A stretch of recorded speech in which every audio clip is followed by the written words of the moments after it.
Ron, or may I call you Bill during these proceedings? Ron. Professor, may I call you Professor during these Now, thank you. And before we begin, let me state precisely what I stated before I tried to trial. The lawyers ask questions. The questions are not evidence.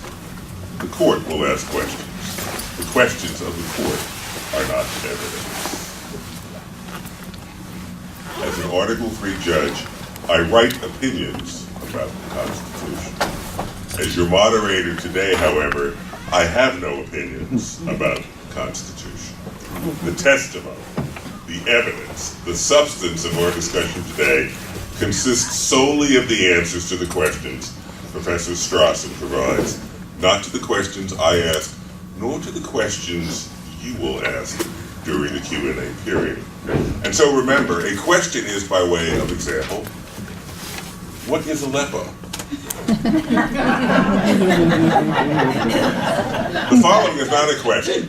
I have a brilliant solution to the challenges of Aleppo, which I will now spend 20 minutes describing to you, and then I will ask you, Professor Strawson, what you think of my brilliant answer. That is not a question. I'd love to hear the answer to it. Well, you can do that at cocktail hour. Because if you go on for 20 minutes, obviously, that will undermine the time that the professor has to answer the real question. And lest you think that I am not in a position to police that rule, remember, every week or two I sentence people who have been convicted beyond a reasonable doubt, Professor, who are members of MS-13, the Mafia, the Crips and Bloods, and ISIS. So trust me, if you forget the Aleppo rule, I will remind you. And you will have new roommates that you don't have. Not that there's anything wrong with that. So with that introduction... The ACLU will defend you, though. Absolutely. And so with that introduction, please welcome, with a round of applause, my friend of 4 decades, Professor Nadine Strawson, the author of Hate, Why We Should Resist It with Free Speech, Not Censorship. Hello, Professor. Nice to meet you.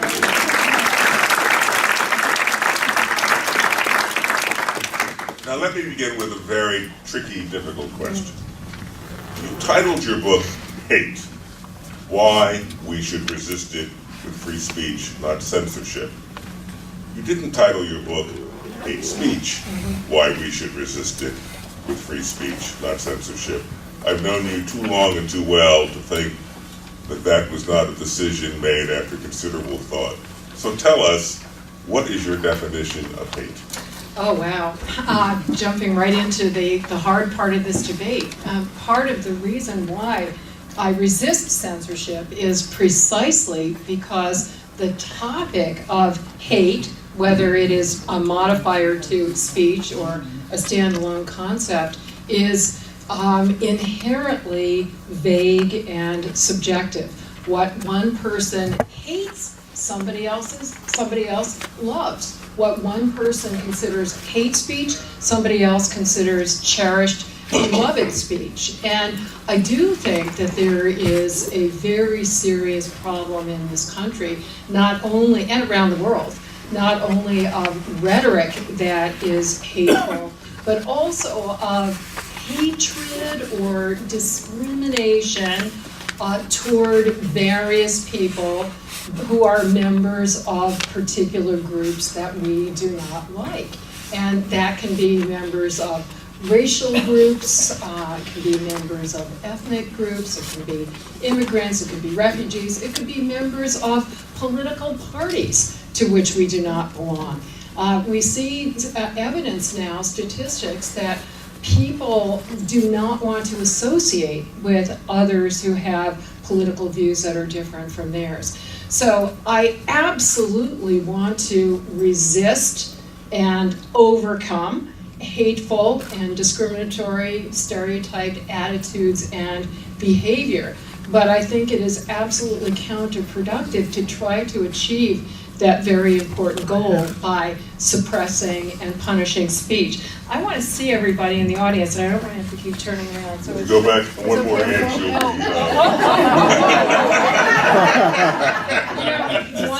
Once I was debating Ed Meese. Does anybody remember Ed Meese? And we were on a podium like this at some university, but there was a curtain here. So we didn't know there was a drop off. And Ed Meese pushed his chair back and he fell. And everybody gasped. And he did have a good sense of humor. I should say does. He's still very alive and very active, packing a federal judiciary. But that's another topic. When he fell, Once again, I have no opinion. It's all about the professor.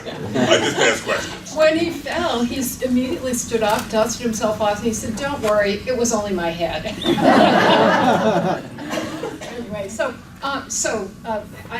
part of the problem with criminalizing or in other ways punishing speech that is considered to be hateful is that it is inevitably a subjective decision which vests in the enforcing of officials, whether it be a campus official or a government official, subjective discretionary power to pick and choose whatever ideas they dislike and find hateful. And so if you look at the rhetoric of speech that has been reviled and denounced and attempted to be punished as hate speech in the last year or so, it's everything from somebody wearing a t-shirt that says Trump, that has been denounced and attacked as hate speech on various campuses, to Black Lives Matter demonstrations in favor of racial justice or reducing the injustice in the so-called criminal justice system. You want to comment on that, Your Honor? No. You have really given up your free speech rights.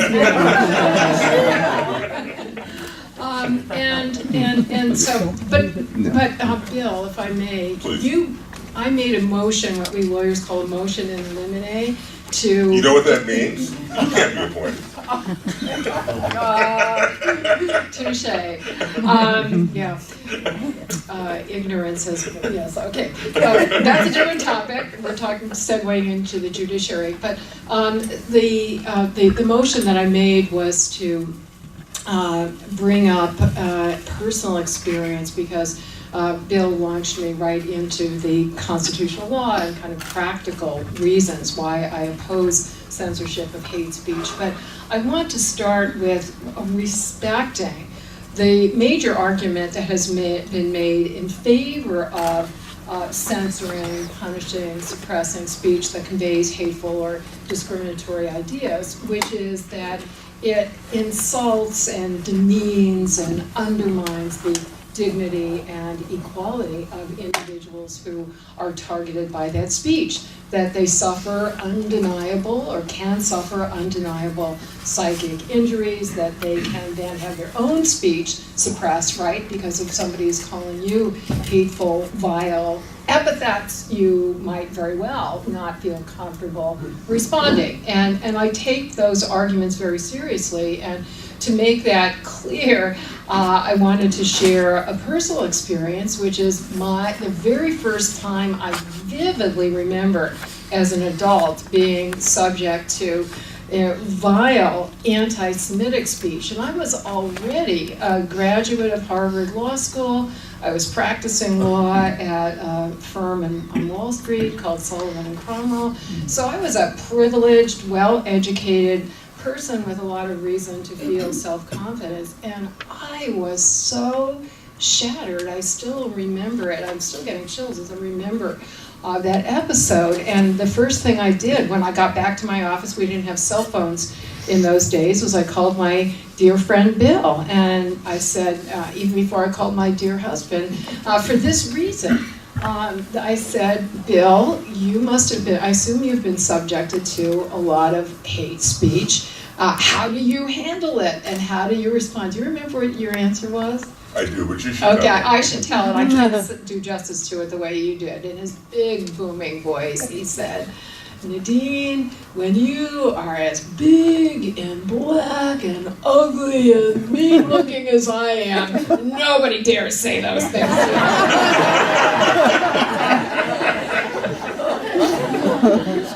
But so I do not at all, I defend free speech, not because I think speech is powerless.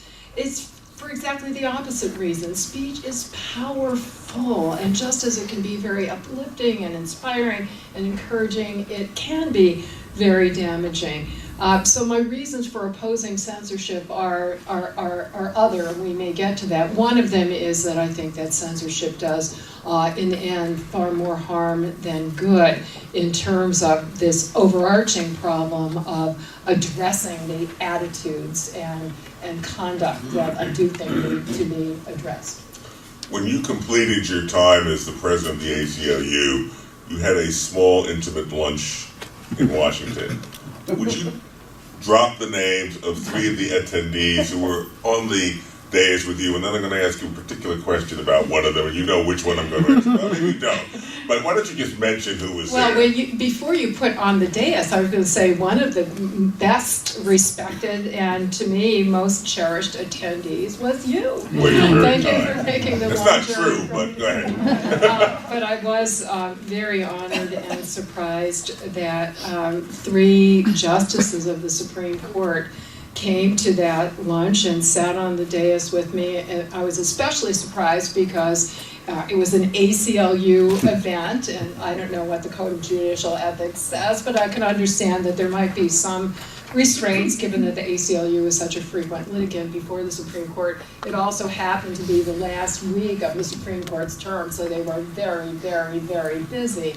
But I was very proud of the fact that 3 of my friends on the court and 3 people who respected the ACLU a lot underscored the ACLU's nonpartisanship and my attempt always to neutrally defend all fundamental freedoms for everybody, which means I can be friendly with people across the spectrum. So they were from the left, Justice Ruth Bader Ginsburg, to the right, Justice Antonin Scalia, and in the middle, Justice David Souter.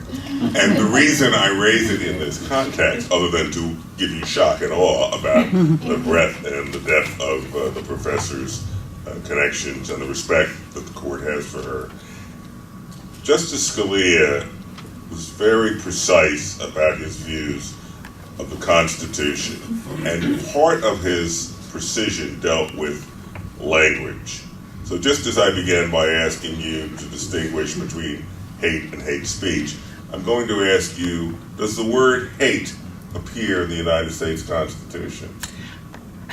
I believe it does not, but you are the student of history, so you may know that answer better than I do. Am I right? It does not. Yeah, I thought not. And by the way, the word slavery doesn't appear until Right. my favorite amendment, the 13th. We'll talk about that. And the word equality doesn't appear until one of my favorite amendments, the 14th Amendment. And even so, there is not a single word in the Constitution that requires the federal government to respect equal rights for all persons. So I revere the Constitution, but it certainly has limitations. And therefore, Justice Scalia requires interpretation and evolution. Well, speaking of interpretation and evolution, do you believe that an amendment to the Constitution expressly written to allow censorship and to allow the banning of hate speech would be constitutional? Or put another way, can there be an unconstitutional amendment to the Constitution? The Article 5, I didn't realize I would be going through a con law exam here.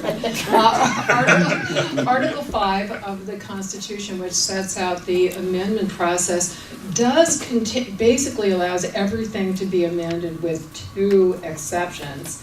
Sadly, going back to one of the points that Bill made earlier, the endurance of, and how did I'm sorry, I have the language down there, I'm not going to take the time to look at it, but without mentioning the word slavery, they basically say you cannot outlaw the trade, slave trade, until a certain number of years has passed. 1808, the importation of such other persons. But that's Such other persons. By the way, you notice they could use gender-inclusive language Exactly. when they wanted to get the number up for Southern representatives to include all of those other persons. But when it came time to talk about all men are created equal. Exactly. Funny how that works. But it's also that the word person is used inconsistently. You see, the Constitution has so many. But anyway, you can basically, with those two exceptions that are not pertinent, you can amend it in any way.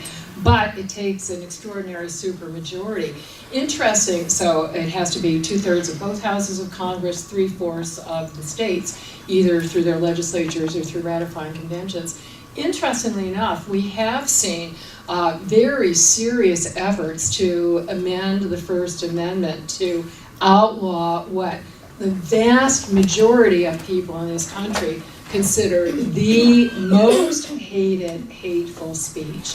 And it is not racist or anti-Semitic epithets. Anybody have any guess or recollection of what, it's still pending constitutional amendment to allow the punishment of flag burning, desecrating the US flag. So if we open it up to our fellow citizens by majority or supermajority vote to decide which idea was so hateful and so hated that we should make an exception to the general freedom of speech principle that we call viewpoint neutrality, that government may not pick and choose certain viewpoints based on how popular or unpopular they are.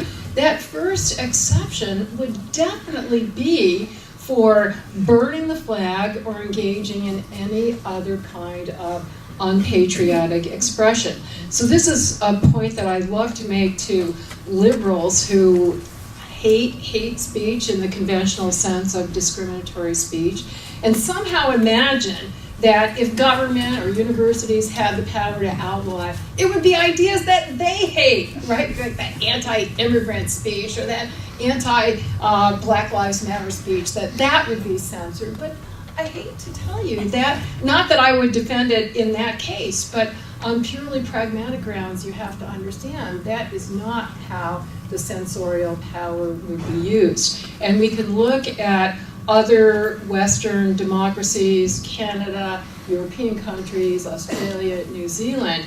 And it is true that a lot of racist speech and misogynistic and anti-gay speech is suppressed under those laws, but so is a lot of religious expression, a lot of political expression, especially unpopular political opinions, and a lot of speech that is dearly beloved by liberals. So recently in France, the top appellate court upheld a criminal conviction for hate speech of the leading LGBT rights organization in Paris for using the word homophobe to describe the head of the leading anti-LGBT rights movement. That homophobe was considered hate speech, and there was a criminal conviction and a very severe fine. No imprisonment, thank goodness. Well, Bob Dylan couldn't get in trouble for something like that, could he? Thank you for reminding me. Yeah, exactly. You've read it more recently than I have. So I gave a long list of examples that are, unfortunately there was an embarrassment of riches to pick from, but Bob Dylan, when he recently went to France to collect the top award that's given by that government, the Legion of Honor, the French police used the opportunity to arrest him and criminally charge him with hate speech because of an interview he had given to Rolling Stone magazine.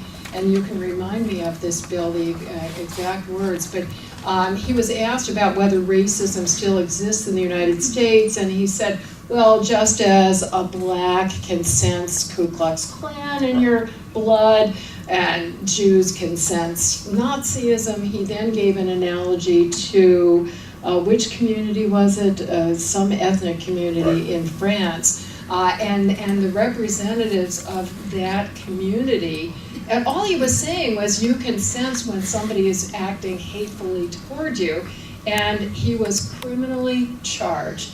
Ultimately, the charge was dropped, but only for a legal technicality, namely that he wasn't present in France long enough, so there was some jurisdictional problem. But Rolling Stone magazine was then subject to criminal prosecution and punishment for printing the interview. Now, my favorite example, and Bill Urich, he has a PhD in history from Harvard, so very learned in history. This is a historical example, or somebody reading a historically relevant book.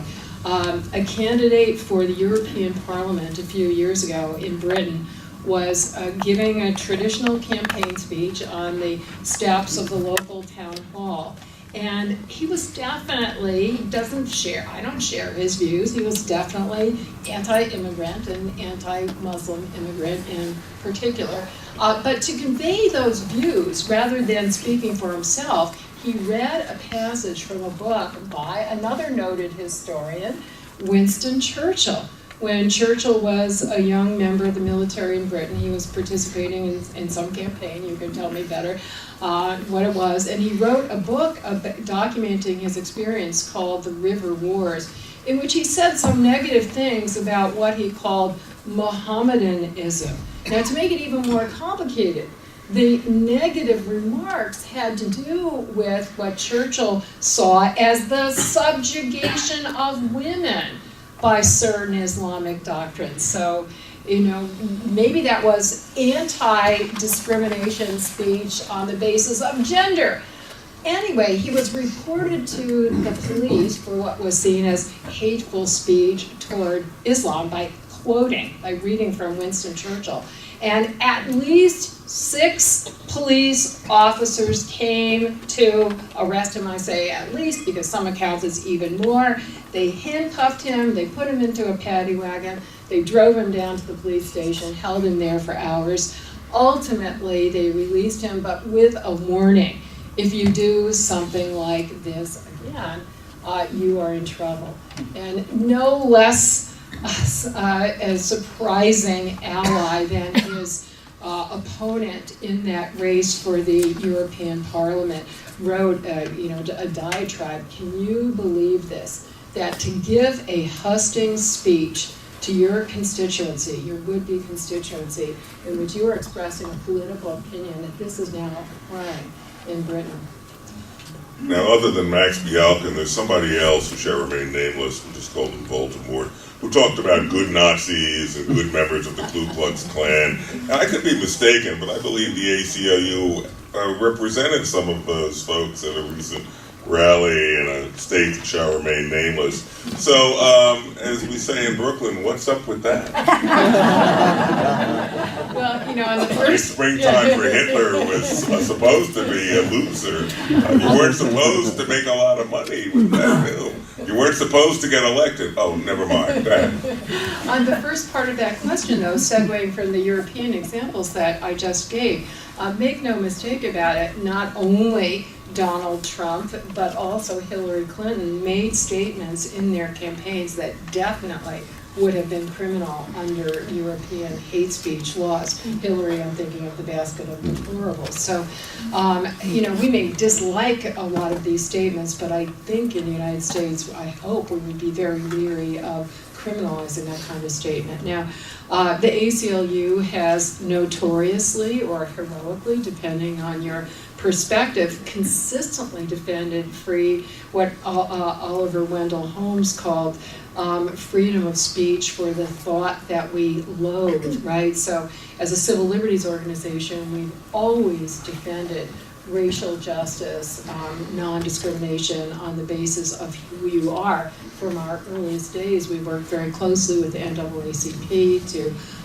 combat racial apartheid in this country. And yet, from the very beginning, we defended freedom of speech for those who radically, completely disagreed with us on those issues. So some people now are talking about from Skokie, free speech for Nazis from Skokie to Charlottesville, and there could be some questions about whether anything has changed in the meantime.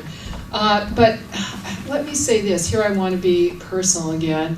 I'm speaking not only for myself as the daughter of a Holocaust survivor. My father was born what under the Nuremberg laws was a half-Jew in Berlin in 1922. He was a political opponent of the Nazis, but also because of his Jewish heritage, he ended up in the Buchenwald forced labor camp. where he almost died of pleurisy, and was one day before he ended up being liberated by the American military. One day after he was liberated, he had been scheduled to be sterilized. So, I mean, I literally almost was obliterated thanks to Nazism. And here I'll quote the executive director of the ACLU at the time of the Skokie case, and I'll bring it forward to Charlottesville quickly, I promise. Was a guy named Aryeh Neier, an amazing person who was himself born in Berlin later, but he and his family fled from the Nazis, and he came to this country as a refugee. His extended family was completely assassinated by Hitler, and Aryeh, who had to defend the ACLU's controversial position to defend freedom of speech for neo-Nazis in Skokie, Illinois, a town that had a lot of Holocaust survivors. This was in 1978. ACLU lost 15% of our membership at the time. So even people who were die-hard free speech stalwarts said, you know, this goes too far. Very soon thereafter, I have to say, we regained the membership because people said, well, you really are being neutral in your defense of civil liberties, and we think it's essential to have an organization that does that. Anyway, Aryeh, who got a tremendous amount of hate speech, I mean, people saying, next time the Nazis rise to power, I hope you will be the first one that they push into the oven, stuff like that. The guy who was the legal director of the ACLU of Illinois, David Goldberg, very courageous lawyer, also Jewish, was subjected to so much hatred and attacks from people who professed to be Jews, among others, that he fled. He literally moved to another state and took up another profession. We've been subjected to different kinds of hate speech. But the point I was going to make was Aryeh quickly wrote a wonderful book. Please read it too. I quote it in my book a lot. Called Defending My Enemy. He wrote it within a few months after the Skokie crisis ended. And he said what I absolutely echo myself, which is, much as I love free speech, and I passionately love it, and I love exercising it, as you can all tell, I loathe the Nazis even more than I love free speech. So if I really believed that censoring them would have eliminated their political power, prevented their rise to power, prevented the Holocaust, that it would not be any sacrifice to give up free speech. But Aryeh reached the same conclusion that I have, based on not only the history of Weimar Germany leading to the rise of Hitler, but other history and present experience around the world. There were hate speech laws in the Weimar Republic. Hitler and his hench people were prosecuted repeatedly and successfully. The leading Jewish organization in Germany at the time said that the law was being fairly and rigorously enforced. And guess what?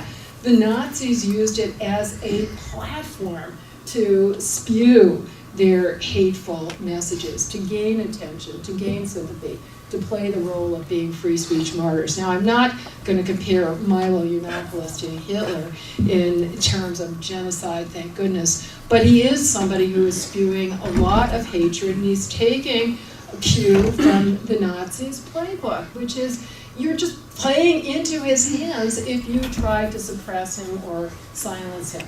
When I was writing the book a year ago, most educated people I talked to had never heard of Milo Yiannopoulos. I would have to explain who he was. But a few months later, after Berkeley tried to shut him down and demonstrators shouted him down, he became a household word. So the real problem in Nazi Germany, thank goodness, we have had this problem in this country too, and that was the actual violence, right?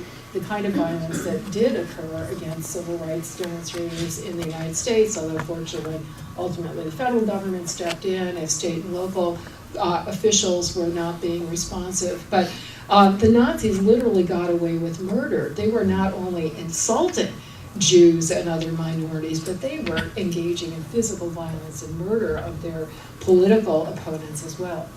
Okay, so you like Nazis and Klansmen. Let's move on.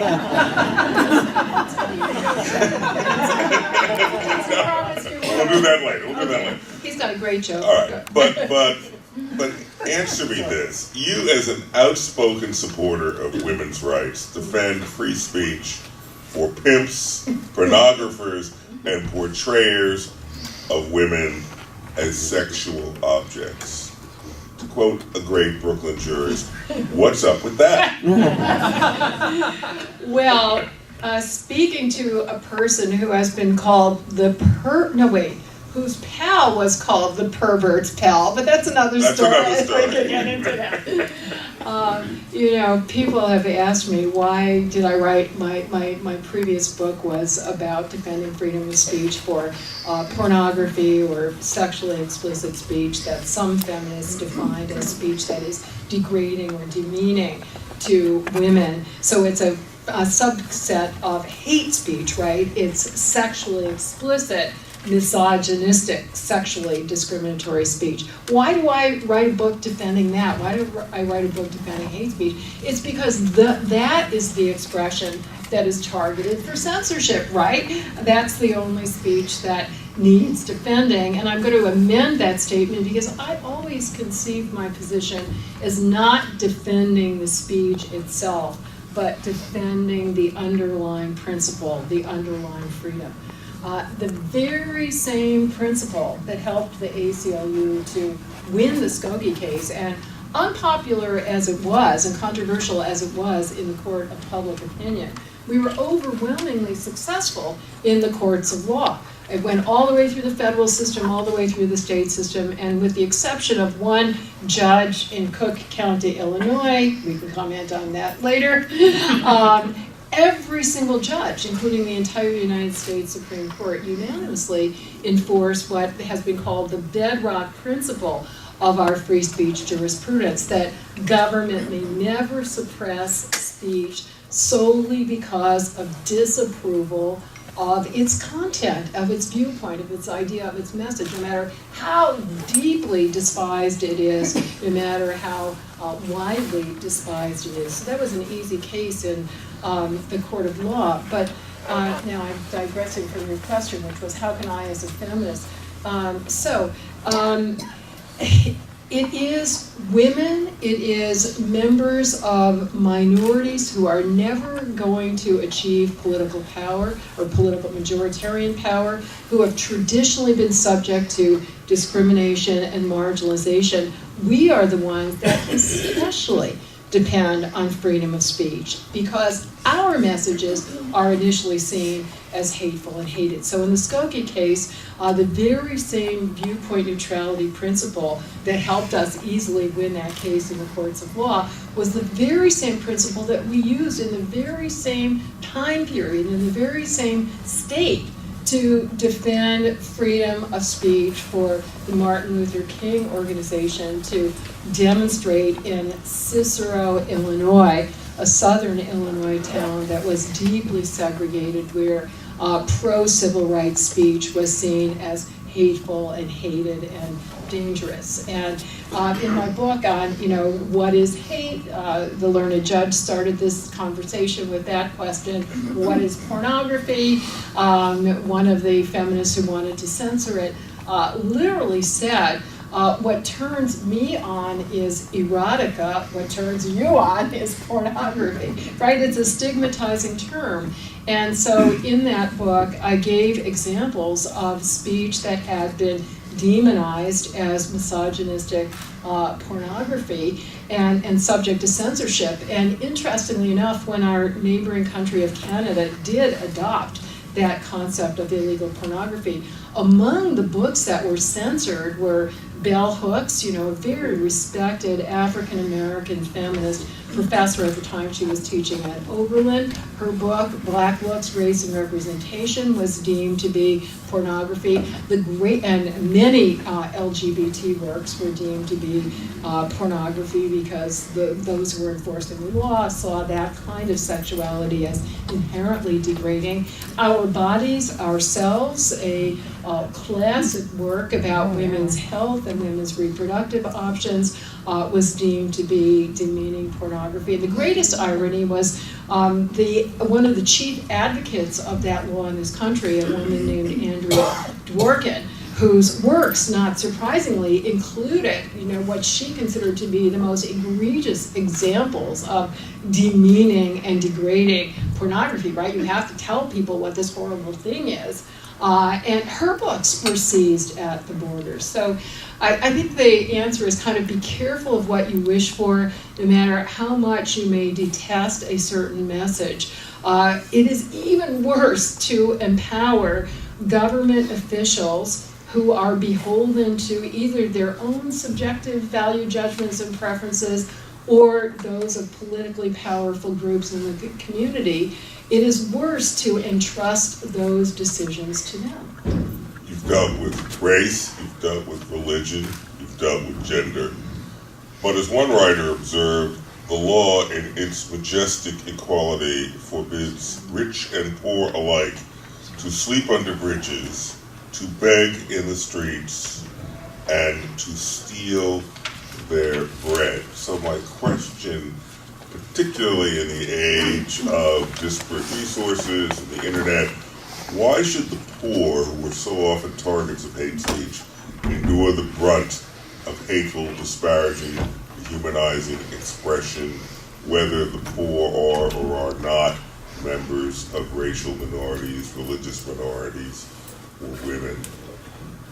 So, Bill, if I may ask a follow-up question, you're asking, should we have a protected category for people who are economically deprived? Well, the question is there a disparate impact, in your view, on the poor or those who have fewer avenues of access to communications? Yeah, that's a very important question, but it was a little bit, it was raised another question, which is when you look at the categories, and my book gives quotes from many, I've read every hate speech law that has ever been written or proposed, and it's impossible to do it in a way that makes sense. So I went through a chapter in the book where I challenge the reader who thinks they support hate speech laws. Okay, the devil's in the details, and when you start trying to actually craft a law, you see how impossible it is. And why should we say that we will punish as uniquely dangerous and damaging speech that is hateful on the basis of race, religion, gender, but not on the basis of economic status, and among many, many other questions. But my book does deal with this very serious problem. Here I am urging counter speech, as we lawyers often call it, as an appropriate response to hateful speech, and that means any speech that will counter or curb or refute the potentially adverse impact of the hate speech. So it could be anything from rebutting the hateful speaker, it could be urging people not to listen to the hateful speaker, it could be urging comfort and support to people who are targeted by the hateful epithets, it could be proactive educational efforts so that people are inoculated against hateful message because they are not going to be receptive to disinformation. And then the question is, well, what about people who are the targets of speech? Is it unfair to expect them, if they are under-resourced, to take advantage of communications media that might only be available to those who are more wealthy or more educated? And that's a serious problem, which is less a serious problem now, thanks to the advent of the internet.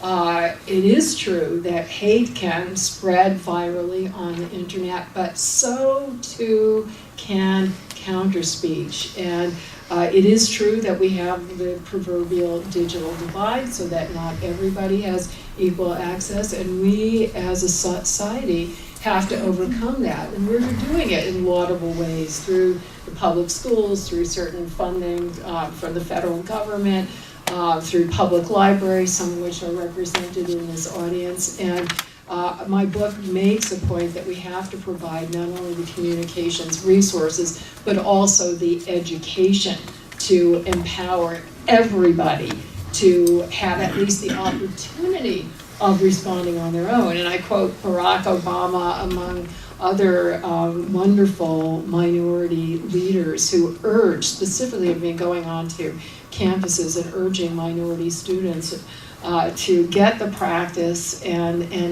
experience the empowerment of responding rather than asking to be protected, treated paternalistically by campus officials, because you're going to be exposed to this speech in the real world, and it's difficult, as I experienced personally. I know you've been, if it ever happens to you, you come to me, because I promise I will. I promise I will. Now, you touched on the Berkeley situation. Is there a difference in your view between public and private institutions with respect to the obligation to invite speakers on a content-neutral basis?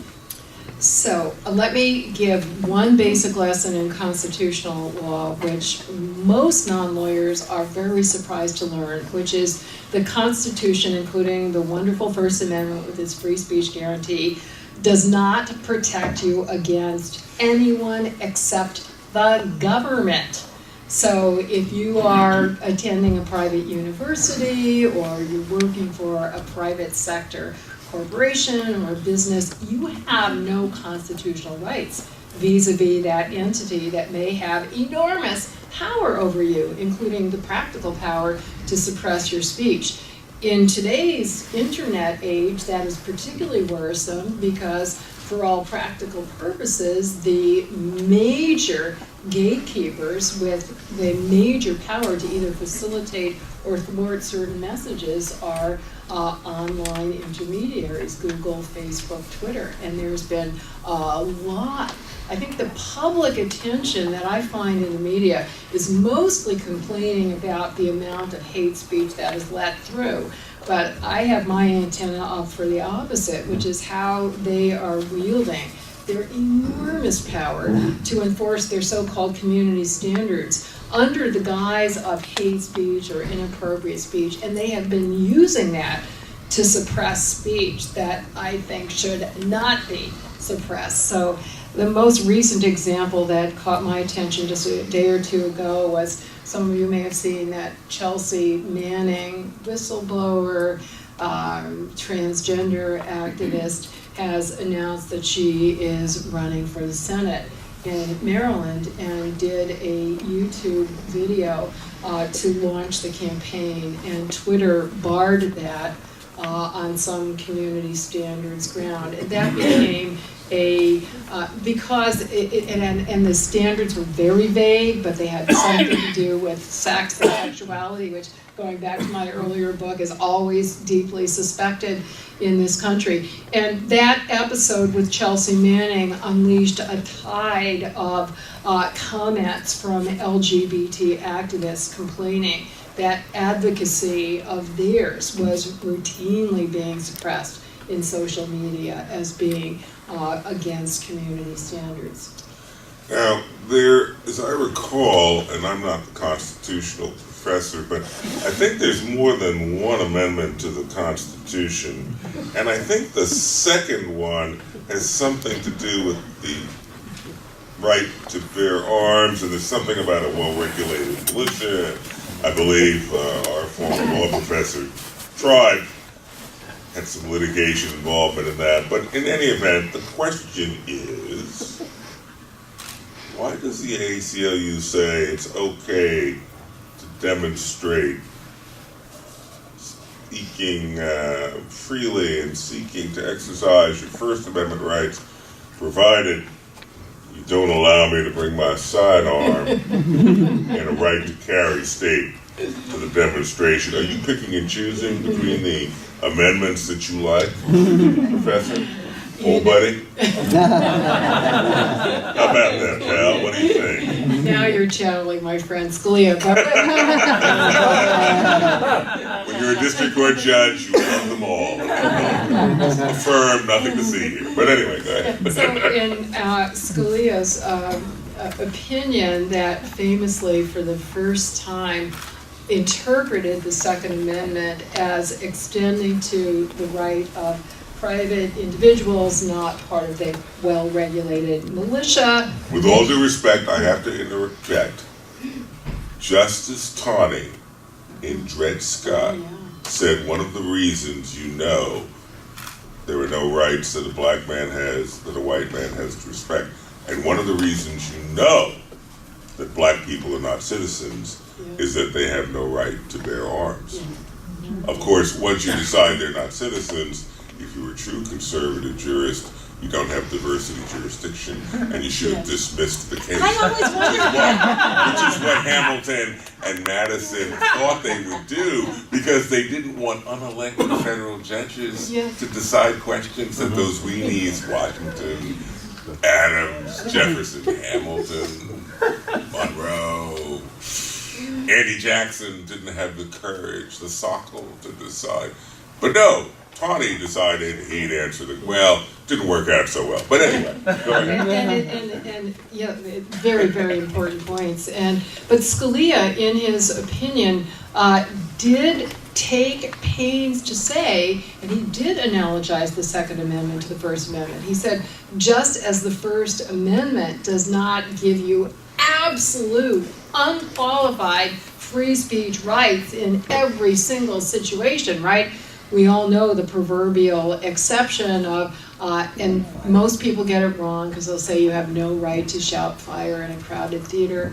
That's wrong. If the theater's on fire, you want people to shout fire. You have no right to shout it falsely because that creates a clear and present danger. We can get to that. So Scalia analogized it, and he gave several examples of regulations and restrictions on the right to bear arms that would not be protected by the Second Amendment. And at least one of them, I think, was closely analogous to the situation we faced in Charlottesville in retrospect. This is part of assessment after the fact. And that was in carrying weapons in certain sensitive places. Certainly carrying them in any context. The case itself upheld the right only in the context of your own home in self-defense of the home. The court did not go 1 inch beyond that in defining the scope of the Second Amendment right, even assuming that it did apply to carrying in public, which the Supreme Court itself has never decided. States have passed laws, but they have not been constitutionally approved by the Supreme Court. But even assuming you did have that right, it's not an unlimited right. So if you're exercising it in a way that does pose a clear and present danger, it can be restricted. So here I asked myself this question. If I were a counter-demonstrator or demonstrator in Charlottesville and I wanted to oppose the message and speak my piece against the message that's being conveyed by the alt-right demonstrators, and they're standing there, masked with uniforms and brandishing weapons, would that have a sensorial impact on me? You're damn right it would. I mean, I may lack courage that other people have, but seriously, that would have not only a chilling effect on speech, I think that could well be considered one of the established and exceptions to the First Amendment, which is speech that conveys a genuine threat or a true threat. We use the word threatening rather loosely in everyday speech. The Supreme Court has said you can punish expression or regulate it as a true threat only if the person conveying it means to instill a reasonable fear of danger in a targeted audience. And I think I would feel threatened by the brandishing of firearms in that context. Now you as a judge, I know you're probably not going to answer my question, but you have the hard job of taking those abstract standards and applying them to particular factual situations. I guess I can't ask you how you would rule on that, not a hypothetical situation of brandishing weapons in a demonstration. Would that constitute a true threat? I'm delighted to have the incredibly well-muscled, well-armed federal marshals who not only surround and protect me, but surround my colleague Brian Cogan when he is having a chap named El Chapo in for his pre-trial sessions, and the helicopters are flying over our courthouse. I love seeing certain well-armed men. I like them a lot. They're my best buddies. But let me pose to you, before we take some questions, let me pose to you two scenarios. Man A turns on his computer to watch over and over again the horrific criminal bombing at the Boston Marathon finish line. Man A is an avid devotee of ISIL. Man B turns on his computer to watch over and over again the horrific criminal rape of a 4-month-old who's an infant. Man A is engaged in constitutionally protected behavior. Man B is engaging in a crime. What does the ACLU say about the difference between the actions of those two men? What do you say? Okay, so if I get it correctly, Man A was watching videos of a physical crime against. He's watching broadcasts over and over again of publicly broadcast, network broadcast, marathon, finish line, bombing footage. Okay. And Man B. And that's the only evidence against him. That's what he's doing. He's watching when anyone in this And room. you're saying that is punishable as a crime? No, I'm saying that is not. Oh, okay, good. Okay. But I'm saying Oh, and the second one is. second sorry, one- sorry, I'm so. the second one is taking down from the net, from the cloud, images of the Yeah, rape of a 4-month-old. yeah, He's going to jail. yeah. By the way, I've sent him to jail, Good. and it's been affirmed.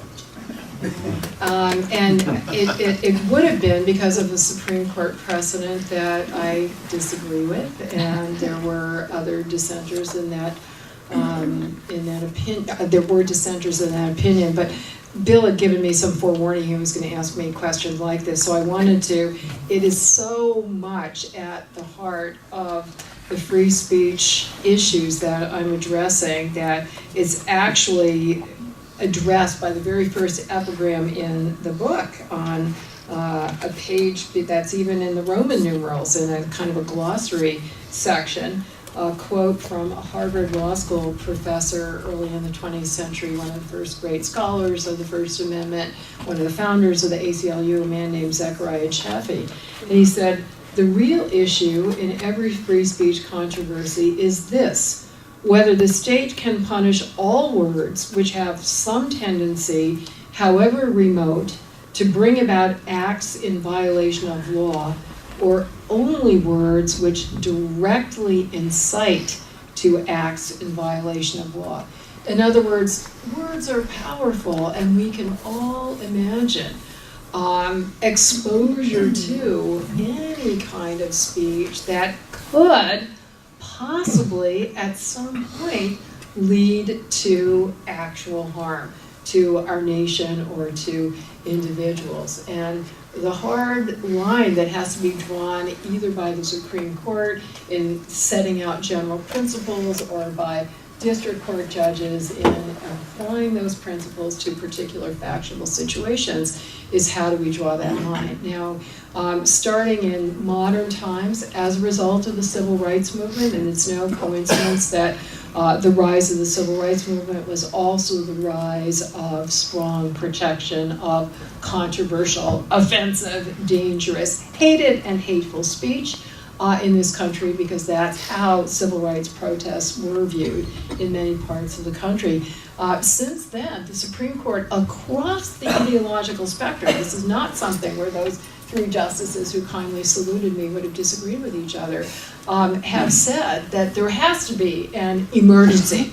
You cannot punish speech because of some speculative fear, what used to be called a bad tendency, that it might lead to some negative action in the future. The one exception that the court has made recently was in a case involving child pornography. Now, bear in mind that the production, distribution of child pornography, which the court has quite strictly defined as the abuse of an actual child in the production process. So the court did reject a law that criminalized what appeared to be images of children, moving in the direction of saying the fact that you have bad thoughts, it's evil to think of kids in a sexual way, which is what that law was aiming at. The court did not allow that to be punished, but it did allow the punishment of the mere possession in your own home and the use for and enjoyment for your own purposes of images of child pornography. Now think how different that is. Of course, what is being depicted is itself a crime. It's a horrendous crime, and it should be punished to the maximum extent. But think of the many other images of crime that we would not punish. I mean, the first one that springs to my attention, because it happened right as I was becoming ACLU president. For the more senior members of the audience, you will remember what was then novel, because it was before the advent. Video cameras were still fairly new, let alone cell phones that were ubiquitous cameras. But the videotaped beating of Rodney King by police in Los Angeles, that was clearly a crime. Well, some juries in Los Angeles might not have seen it as such, but clearly a horrific, violent, illegal, brutal act.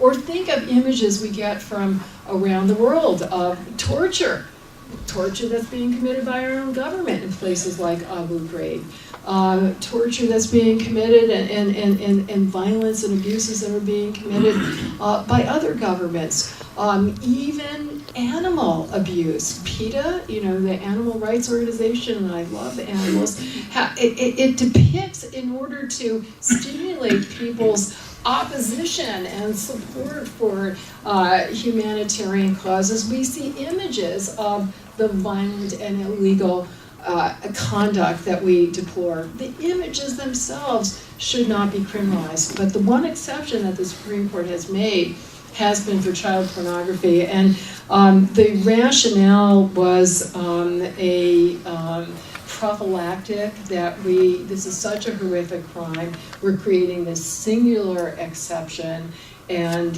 we just want to dry up the market for potential people who are producing child pornography. But that sort of proves too much, because you could make that argument. In fact, no less learned an advocate than Elena Kagan, while she was briefly Solicitor General before she became a Supreme Court Justice, made that argument in support of the law that did try to criminalize animal abuse and torture, and it was analogized to child pornography, and the Supreme Court hands down rejected it and pretty much said, I think, this is a unique exception and we're not going to make any other exceptions. Criminalize the conduct, but don't criminalize the person who is simply viewing the depiction. If that person engages or even threatens to harm an actual child, then at that point the punishment is appropriate.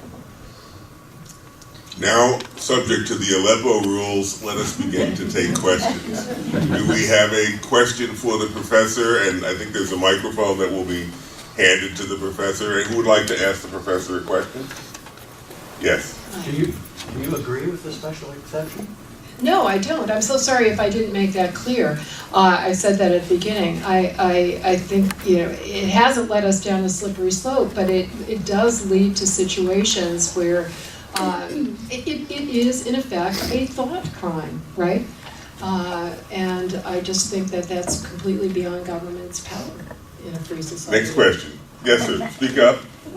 What do you feel about hate crimes themselves? Okay, so a hate crime, and thank you so much for asking the question, because hate speech, hate crime, the language is used interchangeably, but it's a term that refers to an act, and I think it's more accurately described as a discriminatory or a bias crime, but an act that is already illegal, such as vandalism or assault. Governments have made the judgment that the crime causes more harm both to the individual victim and to society if the victim is intentionally selected on a discriminatory basis, racial discrimination, religious discrimination, and therefore there can be an enhanced penalty. So I see it as a form of civil rights law, right? In our country, which private sector employers can pretty much fire people for no reason at all, except we've said you may not fire them for certain discriminatory reasons. So here we're taking something that's already a crime, say vandalism, and saying it's a more serious crime if you're defacing a synagogue with anti-Semitic expression or a mosque with anti-Islamic expression. Yes. My question is more about the affirmative part of your title, resisting hate with free speech rather than the not censorship part.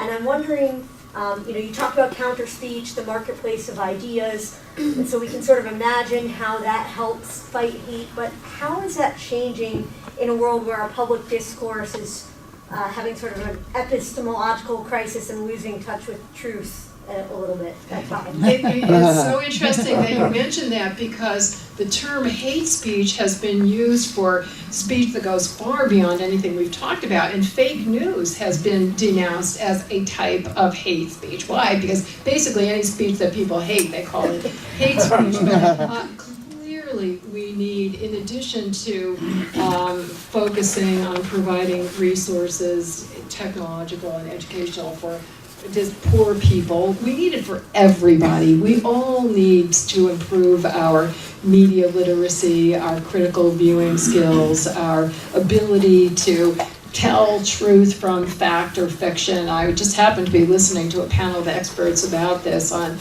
NPR yesterday, and their very sophisticated thinking is going into, some of us may think we can tell the difference, and we're kidding ourselves, and some of the tools that we rely on may themselves be unreliable. But I have great confidence in education and information ultimately empowering all of us, and there have been such inspiring examples of the use of the internet to reach out to people who have been professional hate mongers and to engage with them and persuade them to leave the fold. There have been very inspiring stories of people who were members of the KKK and other alt-right groups who have somehow seen the error of their ways and are now devoting themselves to preventing other people from joining those groups or recruiting them out of those groups.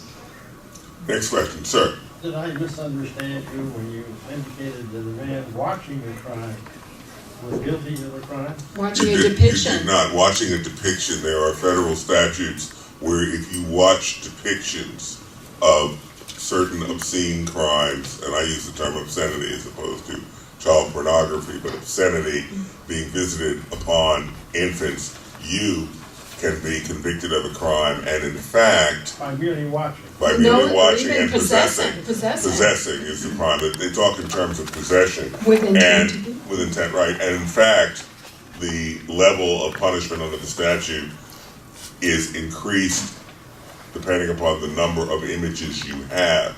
And it's further an interesting historical fact that the number of images dimension came at a time, think about the Polaroid, where you were taking picture after picture after picture, as opposed to the modern era where in seconds you can have literally thousands of images taken. So if you're possessing thousands of images or hundreds of images, you were subjected to enhanced penalties compared to having 2 or 3 images. And, as the professor is about to tell you, there's something called mandatory minimums. Professor? Yeah. Mandatory minimum sentences that are to be imposed. I saw 5 years, I believe. Yeah, I think, and the maximum, if depending on the age of the child, was 20 years was the maximum. It's the mandatory minimums that tend to get a lot of attention. Would watching a crucifixion be the same? Yeah. Well, this is why I gave Yeah. the hypothetical of Yeah. watching the Boston Marathon bombing Yeah. as opposed to what we've been talking about. Yeah. I was happy to see, you may know this, Bill, of the history of it, that there is an affirmative defense if you promptly and in good faith without retaining anybody other than a law enforcement agency to access the depiction, destroy it, and report it, because I know that it used to be absolute liability, even if you were a journalist or a scholar who was looking at these images for purposes of, for scholarly purposes or psychological, or trying to find ways to counsel people, right? So In fact, what happens now, the FBI will pop up on your computer and say you are watching a criminal site. You must stop watching this criminal site, take it down, don't revisit it. And very often, 5 minutes, 10 minutes, or 1 day later, the person who has received this warning and acknowledged that they've received it goes back to that site.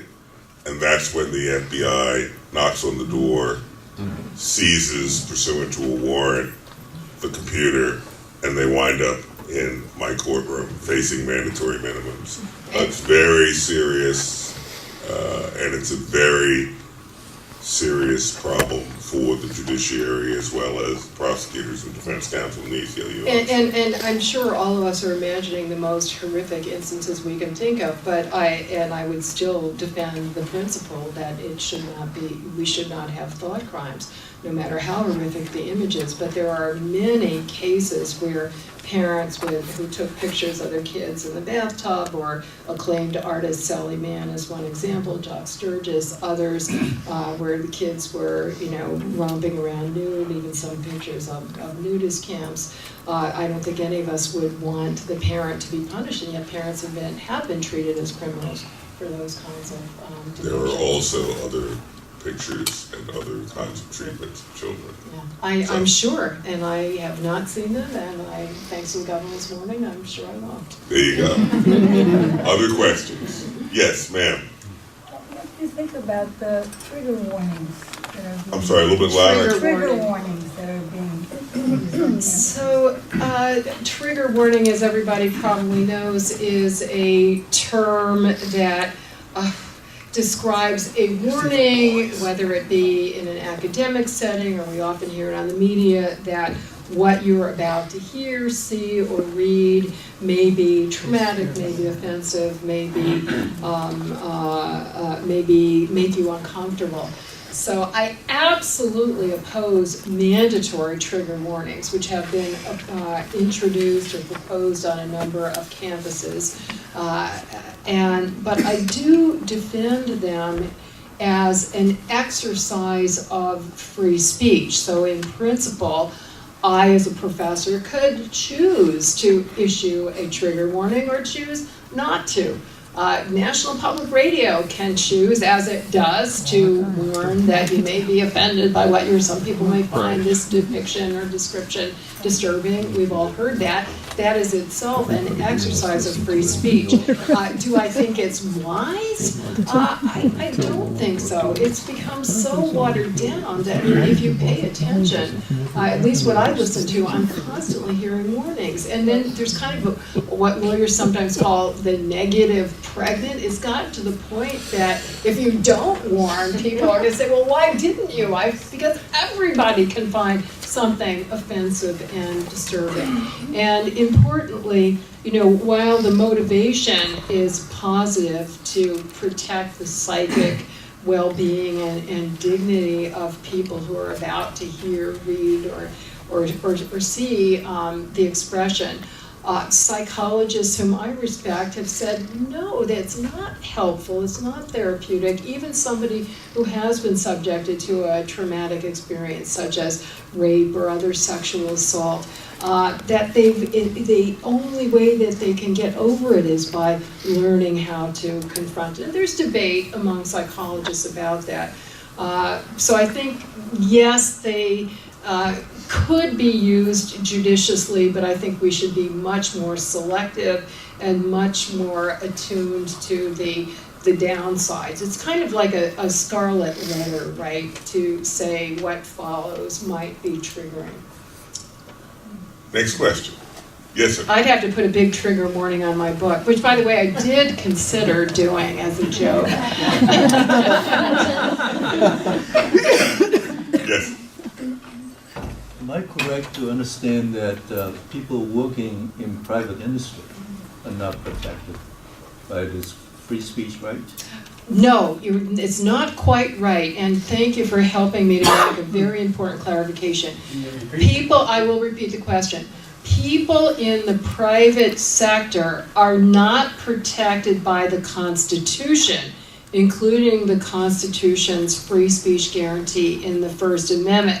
However, there are other sources of law that may protect your free speech right in certain private sector settings. So, for example, many private universities have decided as a matter of academic freedom that they are going to respect free speech rights on the part of their members of their community, so that creates a contractual right. In the private sector, the best example would be if you are a member of a union, collective bargaining agreements, and for that matter, labor law gives protection to at least certain free speech rights. If you're fortunate enough to negotiate your own employment contract, you could negotiate for freedom of speech. And some state statutes protect free speech in the private sector. California does that in certain private sector entities. Other than that, I'm sorry, the ACLU has been lobbying forever for legislation that would extend certain basic free speech rights to private sector employees, because you spend so much of your life in the workplace. For practical purposes, for most of us, our employer has far more power to suppress us than government does. But so far we haven't succeeded. Yes, follow up? I just want to follow Sorry. up with that. Not In allowed to terms follow of up. numbers, which means that millions of Americans Yes. are being disenfranchised. Yes. Well, I would just say by way of, that's right, no follow-ups, but that's okay. But I would say, many years ago, a friend of mine who had lived in the Soviet Union said, it's interesting, Bill, in my country, before the fall of the Soviet Union, in my country, I can say anything I want to about my boss, and nothing happens. But if I say something bad about the government, I'm in trouble. But in your country, you can say anything you want to about the country. But if you say something about your boss, you're in real trouble. Which say something about the nature of capitalism, which is a very different discussion. It is very interesting. The ACLU has offices all over the country, and yet hundreds of thousands of people call, email, etc., saying my rights have been violated, and the single biggest category is my boss has violated my rights. And we have to say, well, the Constitution doesn't protect you, but let's see if there are other sources of law. That's why we had to pass the 1964 Civil Rights Act, right? People are surprised about that because they know that thanks to the Civil War, there is an equal protection guarantee in the Constitution, but it doesn't apply to private sector entities. So it wasn't until Congress and states did it, some states did it before then, passed legislation that protected basic equality rights. Otherwise, we wouldn't have those in the workplace either. Two more questions. I know we're pushing the time envelope. Here's one over here. Yes, I'm sorry. It's great in theory to say that you respond to hate speech by more speech. Yet certain vehicles where the hate speech may occur don't give access to other means of speech. For example... Eric, have you been to Aleppo? An old colleague of mine from Harvard. Go ahead. I hear it's lovely this time of year. You'll have to send us a postcard if they give you stamps. The question that I have is there a constitutional right, for example, to give your contrary speech through radio or television, or should there be such a constitutional right to do so when those means of speech are restricted or have a particular point of view? No, I would not be in favor of mandatory access. And I am aware that I think what you're talking about is certain internet channels that, for example, that are only open to members only, and so how do you reach them? And that, by the way, is one of the issues that was being discussed in this fake news panel there too. How do you correct misperceptions on the part of people who aren't going to be, you can't access? So I think that is a very serious challenge, but I'm very heartened by, for example, I thought your question when you were saying, when you look at what's happening now, I was thinking with Charlottesville, but look at what happened there. I think everybody was following that, even if they are watching certain media bubbles. They were all aware of the basic situation. And the outpouring of counter speech is really, to me, so inspiring and so precedent breaking, with a possible exception, occasional veering back and forth of Mr. Trump.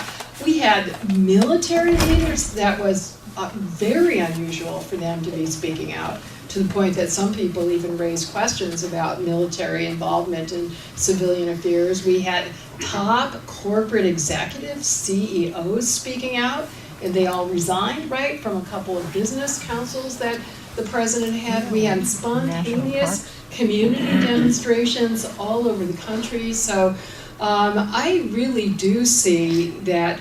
And people were using old-fashioned media, right? Showing up in town squares. That happened here in Litchfield County in a number of places. Showing up on the Village Green, to using social media and the most advanced technology. So I see more reason for optimism, but very much work to do in terms of the problems that Bill identified and you identified and you identified, Eric. We can't just assert the platitude of counter speech. I think we really need to put resources into making sure that it is effective and smart. And one of the things that I have to say in defense of the social media companies is they have been putting money into research projects and test projects about what kind of counter speech is the most effective, and we're able to study it in a way that we weren't able to before the advent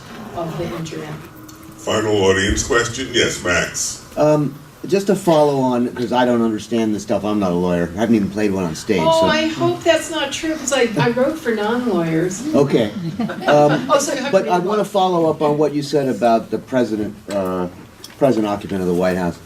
And is he protected by the First Amendment when he issues statements that could certainly incite violence, as happened at one of his rallies where some people were summarily, discharged out of the building, but he was encouraging it, and certain friends of mine could break his legs or whatever it was he said. Another Harvard man on his way to Aleppo. Hi, Max. I'm so happy you asked that question, because, hate speech is not absolutely protected any more than speech with any other content is absolutely protected. If it meets this general clear and present danger or emergency test, it can be punished. And I gave one example of the type of speech that satisfies that, which is a true threat. Another example is intentional incitement of imminent violence, where the speaker intends the violence to happen imminently and where it's likely to happen imminently. A unanimous Supreme Court case won by the ACLU, I'm happy to say. And the evidence, the incident that you cited, was so seriously, was enough of a factual background to go to the judge and to go to the jury, right? It met the threshold test. Because I think Trump said, there he is, like, go get him, or something like that.